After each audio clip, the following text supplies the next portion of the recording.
Let's compare the video conferencing experience of the Poly Studio P15, Poly Studio R30, and Poly Studio USB. We'll start with Studio P15, which is what I'm using right now.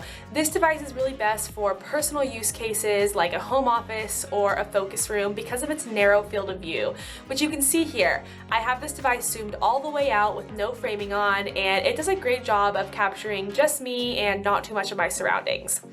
Another thing that makes this great for a personal use case is that it has a single framing mode. So this really simplifies the overall user experience because someone just has to go in and turn the framing on or off. There's no more selection or no more decisions to make other than on or off framing, and it does a great job of capturing just me.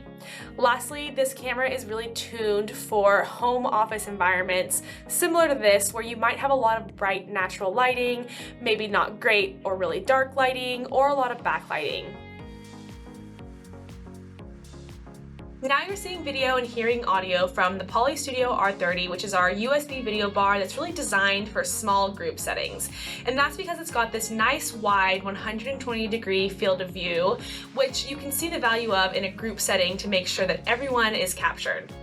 It also has multiple framing modes from Poly Director AI smart camera technology. If I wanted to get a different view of my group, I could do something like people framing, which gets a close-up shot of everyone and composites it into one stream.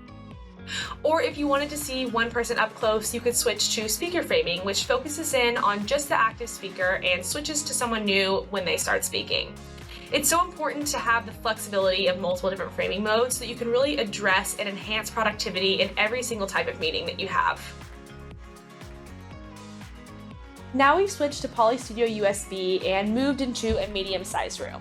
And you'll notice the camera experience is pretty similar here.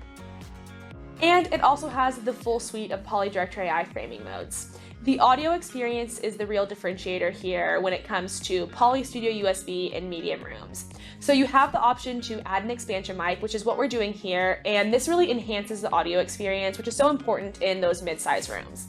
This also has stereo speakers compared to the mono speaker on Poly Studio R30, and those stereo speakers really help to fill the full mid-size room with sound.